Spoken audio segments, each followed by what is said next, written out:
Good morning friends.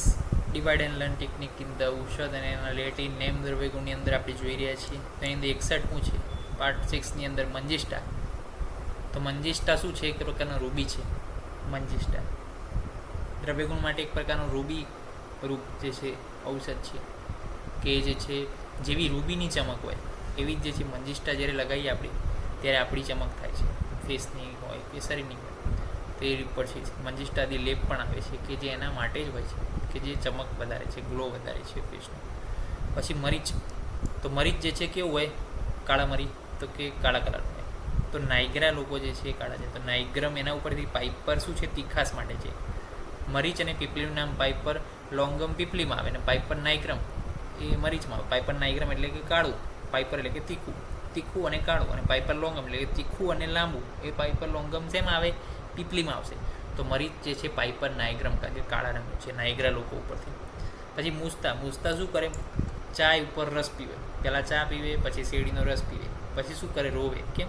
કારણ કે શીત અને ઉષ્ણ વસ્તુનું મિક્સ કરો તો પછી રોવાનો વારો આવવાનો છે, રોગ થશે. તો સાયપેરસ રોતુન્ડસ, રોતુડું થઈ જશે ભાઈ, સાયપેરસ રોતુન્ડસ. તો મૂસતા શું કરે? ચા ઉપર રસ પીવે અને પછી રોવે. પછી નાક કેસર, તો મેઝુઆ ફેરેરા એ યાદ રાખજો. નિમ્બનું યાદ રહે, એઝાડી રેક્ટા ઇન્ડિકા, 12મા ધોરણથી ભણતા એ છે. પછી નિર્ગુંડી વિટેક્સ નિગુંડો, તો નિગુંડો ઉપરથી યાદ રહે. ઓકે.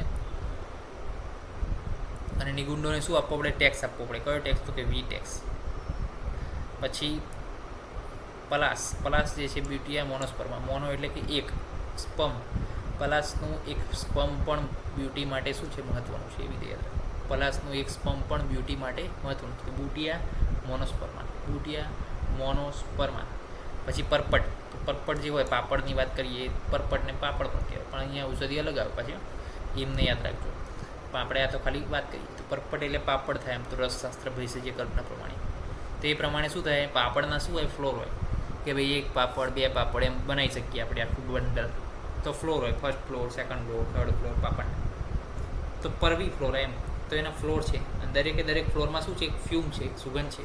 તો ફ્યુમારિયા પરવી ફ્લોરિયા, ફ્યુમારિયા પરવી ફ્લોરિયા. ઓકે, એ રીતના યાદ રાખશે. પછી પાષાણ ભેદ. પાષાણ ભેદ શું છે? જીભ માટે સારું છે, એવી રીતે યાદ રાખવાનું. તો લિંગ્યુલાટા, લિંગ્યુઅલ, લિંગ્યુઅલનો ક્યાં આવી? અહીંયા આવી, જીભની નીચે. તો એ જે છે લિંગ્યુલાટા. અને લિંગ્યુલાટા જીભ શું કરાવે? જીભ બોલાવે. તો જેની વાણી સારી એ શું છે? બાર્ગેનિંગ વધારે કરી શકે. તો બર્જેનિયા, બાર્ગેનિંગ એના ઉપરથી બર્જેનિયા યાદ રાખવાનું. તો બર્જેનિયા લિંગ્યુલાટા પાષાણ ભેદ માટે. ઓકે, પાષાણ ભેદ માટે બર્જેનિયા લિંગ્યુલાટા એટલે કે ભાવતાલ કરાયો, બાર્ગેનિંગ કરાયું. પછી પાટલા. તો સ્ટીરિયોસ્પર્મમ સોવેલિયો. હા, એક તમારે યાદ રાખવાનું રહેશે. પાટલા સ્ટીરિયોસ્પર્મમ સોવેલિયો.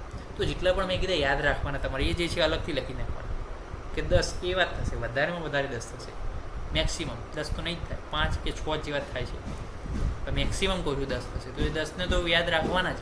એ તમને કંઈ યાદ નહીં રહે, કારણ કે એ શું છે? અલગ વસ્તુ છે.